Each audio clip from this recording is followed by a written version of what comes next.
Welcome to Coffee Break with Rachel V. Hill, taking a daily look at the biggest stories in Denver sports and interacting live with you, the Coffee Break fam. So sit back, relax, grab a cup of joe, and enjoy your coffee break. Here's your host, Rachel V. Hill. James Palmer is back in the building today. James, how are you? I'm wonderful, Rachel. I'm wonderful. We're actually playing real football. So that just gives a different vibe to the way we all kind of feel, I think, inside. No, I'm totally with you. It was so good to finally see them all get out there. We're going to, of course, talk Bo Nix because he's the talk of everything right now. But I want to start actually with Jarrett Stidham, because while it felt like he was leading up until Sunday, this quote-unquote quarterback chase of who was going to be the starter, it now feels like he's completely out of the mix of okay, it's going to be Bo. Now, Zach Wilson, in case they need him, they're going to train him up this year, have him be the backup. But now it feels like Stidham's he could be cut from the 53-man roster. The guy has no job after one game. Is that the same feeling that you're getting from the talks you're hearing around the NFL? I don't think he's on his way out of the building. I mean, if you're going to ask who's going to be the backup to behind Bo Nix, if he's going to be the starter week one, which is something we're all kind of right now assuming after we've seen camp and we've seen this preseason game, you would want Jarrett Stidham in that room with him. You would want him Monday through Saturday with a rookie because he knows the system much better than Bo Nix does, and you'd want him to come in there in a pinch. I mean, we often do forget that, yes, Bo Nix was picked 12th overall by Shawn Payton. He wanted him.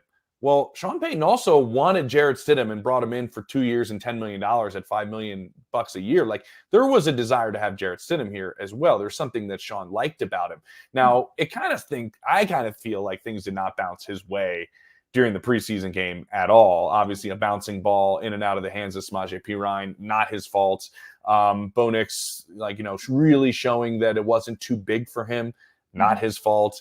Some penalties that happen one after another that stalls another drive for him. Not his fault. I don't think Jarrett Stidham has played poorly in any stretch. I'd like to find somebody really that's watched every training camp that says, Rachel, has played poorly. Because I don't think he has. He has just been, the joke we always use is steady, is he's been very steady throughout all of camp. He's probably been the best quarterback through most of camp.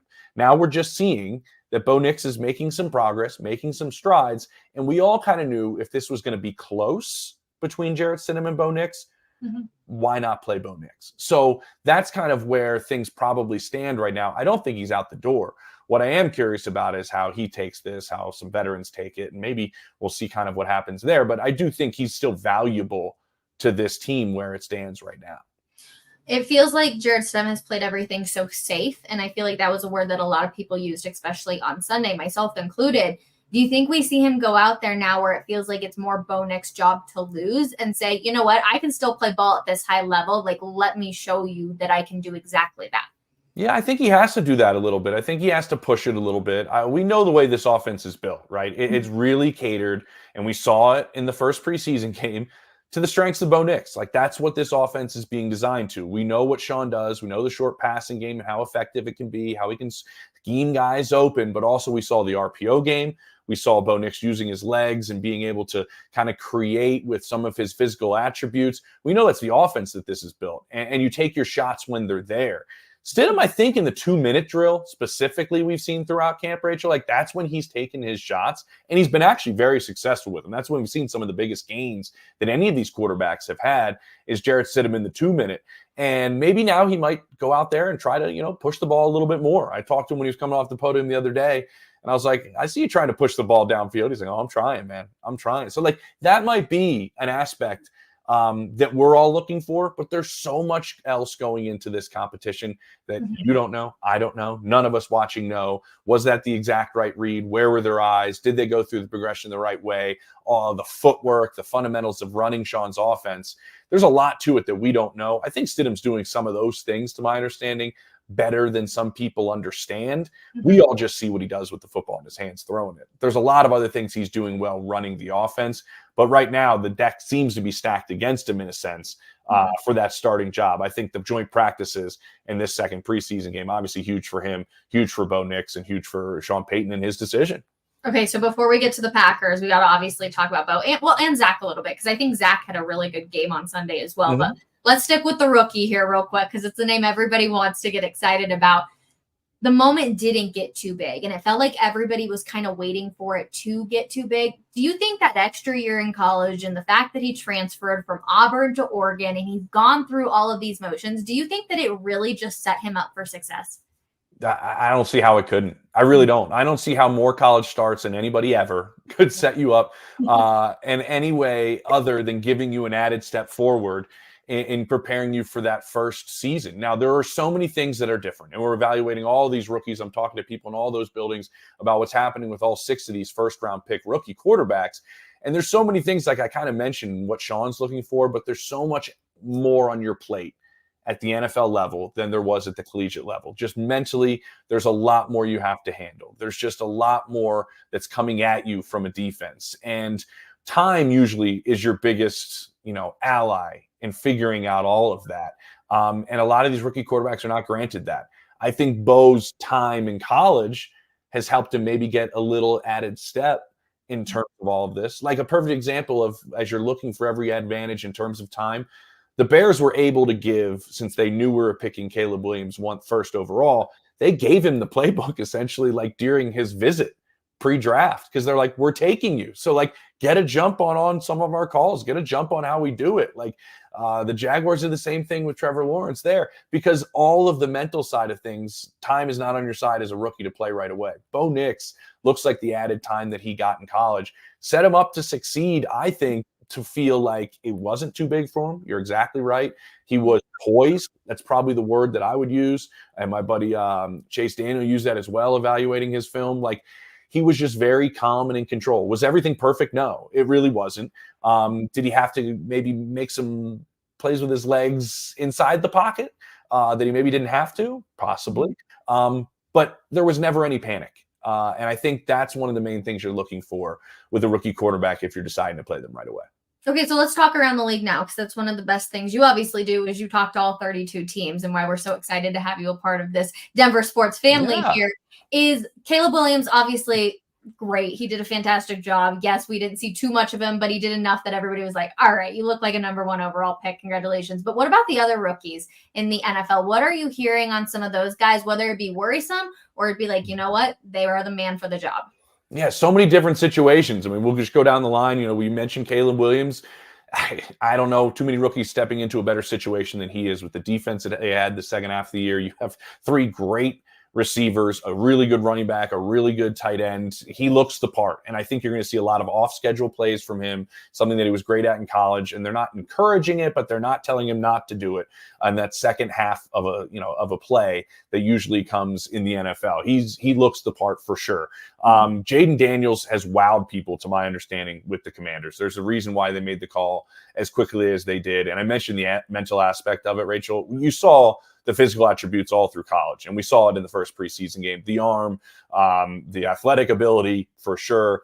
The mind was what's blown people away with the Commanders, to my understanding, specifically guys on the defensive side of the ball. The checks, the changes, they throw things that are unscouted at him, and he sees them right away, checks into something, and the defense is going, okay, didn't think the rookie had that. So Jaden Daniels is well on his way, one of the favorite quarterbacks, obviously, by a lot of people in this draft. Some believe would be the one to have the most success the rookie season. We'll see what ends up happening. Drake May, the plan always was to sit him behind Jacoby Brissett. And it's been a tough go, to my understanding, talking to people in New England, mainly because the second team offensive line is like tattered. I mean, he's taking snaps at times from a center that is a former defensive lineman. So the ball's all over the place while he's out there trying to, get things together. But footwork is a big thing and fundamentals that they're trying to get in place as quickly as possible with him. They're not going to rush him along. When I talk to everybody in the quarterback evaluation process during the draft, a lot of the guys I trust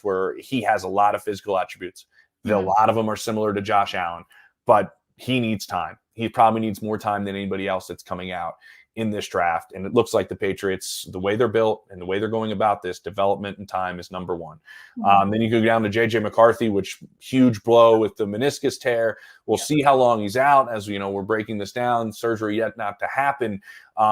He was also someone that really, in my opinion, and talking to people, wasn't slated to start week 1. Maybe he could come in at some point, but they were really liking what they were seeing out of Sam Darnold. Kevin O'Connell really wanted to make sure that development was the number 1 thing.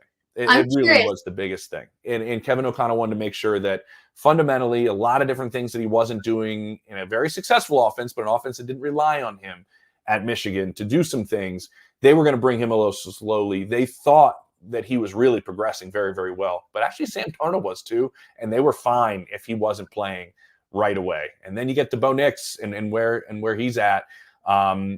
We've just broke it down. I mean, he's in a really, really good spot. So I'm trying to think if we got him. Michael Penix down in Atlanta. He's not playing. We know that. But I talked to people in Atlanta actually yesterday, and they were like, they're both playing great. Like, I wish we could play them both because Kirk and Michael Penix are both playing really, really well.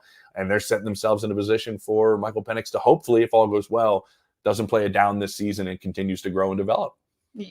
Behind Kirk Cousins, you really can ask for a better teacher right there. I'm curious. Sure. Did you know that Shawn Payton was pulling everybody's strings about JJ McCarthy? I had some inklings. Okay. Some maybe don't put this out there, but I don't think he's his guy. Kind of vibes to it. Yeah.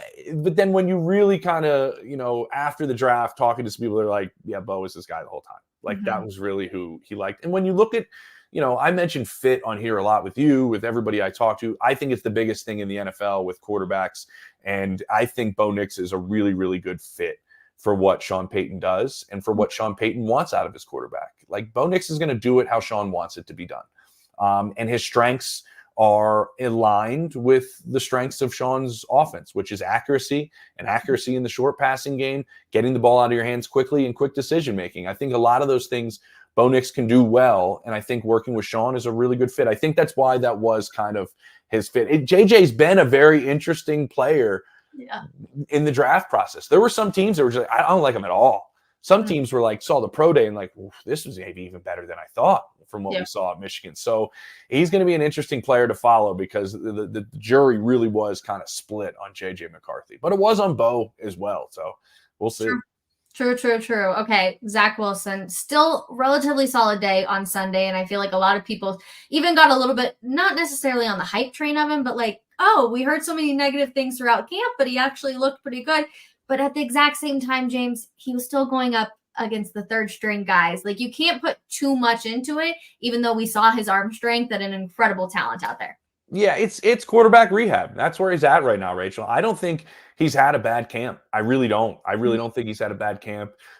He's been through a lot in the early portion of his career. A lot of offensive coordinators, a lot of different people in his ear, telling him this is how I want it done, and it would change the next year, and then it would change when they changed offensive coordinators. And he's going back to the basics. And I think just seeing him out of camp, talking to him off to the side when all the media gets to see him, like, he seems comfortable. Like and I think that's a good thing as he tries to get his career back on track. I think this is a good spot to be. There's some really good offensive minds here. He has all the arm talent in the world. He's a great athlete too. Like, so he has some things definitely going for him. I hope he can stay here, whether it's on the practice squad or whether they carry three quarterbacks. I don't know if I see that happening, but just being in the building with Shawn Payton and Davis Webb and all the different people that they have on that offensive side of the ball, I'd like to see him continue to grow and progress as this year goes, because there's a lot of great teachers around him. If he can stick with something for a little while, I'd like to see what happens, because the last practice we got to watch that was really spirited, that Friday, I think it was, right before the game, he threw some dimes and he made some really good decisions, and he's got a little something to him. So it's just been fun to watch. I know a lot of people are, I don't want to say rooting against him, but like on Twitter, when I'm like, hey, I like the way Zach Wilson looks in this Shawn Payton's offense. And people are like, wait till you see him play against real players. I'm like, I think people, I think you're right. People do kind of want him to fail, and they're like unsure of why Shawn Payton drafted him, which personally for me, as soon as I saw that notification come across, it was like, he's the backup plan in case they don't get Bo Nix, in case something goes terribly wrong in the draft. Totally agree. Yeah, totally agree. I mean, it was a low risk, possibly medium to high reward to go and make that move. And I'm not upset that they made it by any stretch. The only argument you could make against it is that it's limiting possibly some of the reps your 12th overall pick is getting, because there's been very even reps. I've charted almost every day. Like, they're pretty even in terms of throws. You go look up at Minnesota, like, Nick Mullins doesn't need a whole lot of reps in that offense. He knows it. And he's the third quarterback, and he's he could probably go out there and win you a game possibly without even throwing a ball for a week. That sometimes in this situation, people go, well, isn't that kind of the third stringer he's like? One guy that's not going to eat up reps when your 12th overall pick needs reps. That would be the only argument I can think of against the low-risk move the Broncos made to bring in Zach Wilson. So funny when I saw Joe Flacco take the field on Sunday. I'm like, man, you would think at this point he'd be like, I'm just done. Like, I'm rotating teams. Not after last year, Rachel. Come on. He went to the postseason. Well, and everybody goes. That neck beard, he's out there just slinging it. Yeah. He's got a great Philly accent, too. Backup quarterback, the best job in the NFL because you just get paid and you get to sit around and hang out with the guys. And I was like, you're right. It's good. I have had a number of players tell me, and coaches, just the sheer ability to throw the football, like in shorts and throwing the football. It's maybe one of the best motions and balls the league's ever seen. No lie. Just the way Joe Flacco throws the football. There's plenty of people believe it's one of the best balls we've seen in this league. Oh, he's a stud, but I'll never forget him for what he did to me on my birthday here in the Mile High City. Oh, I thought it was a personal vendetta. It was killer. And I'll never forgive him for that, but it happened. You can blame the lack of vertical jump as well. By who was it? Morris. Raheem? No. Yep.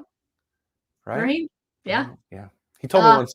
Maybe he's a zoologist. He told me once he wanted to be a zoologist.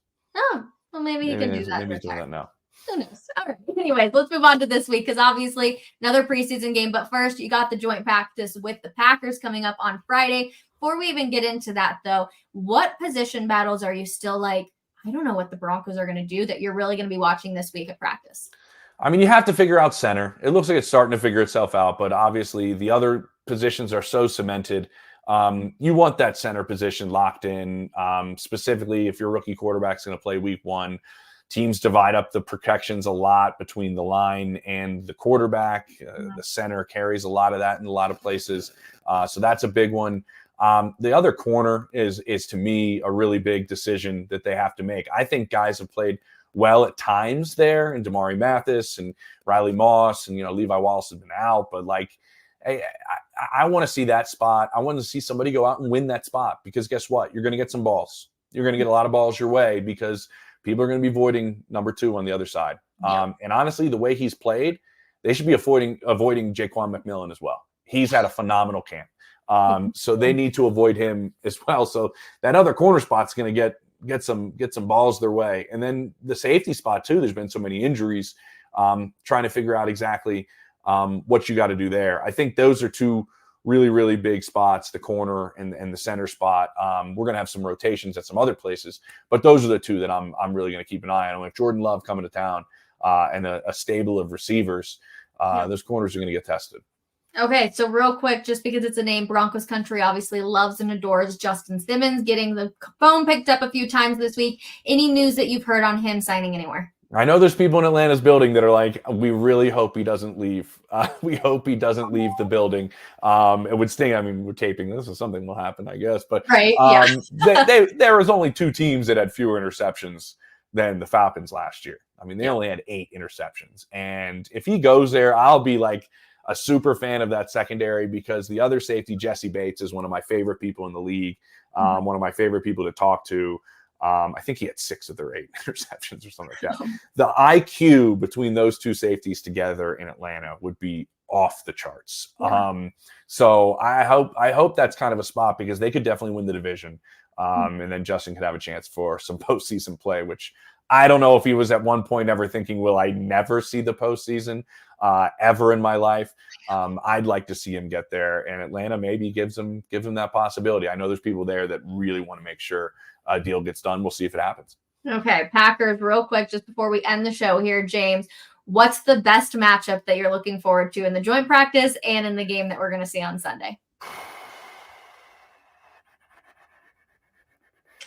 Best matchup. It is. I mean, you got Jair Alexander out there, and Jair's phenomenal as a corner.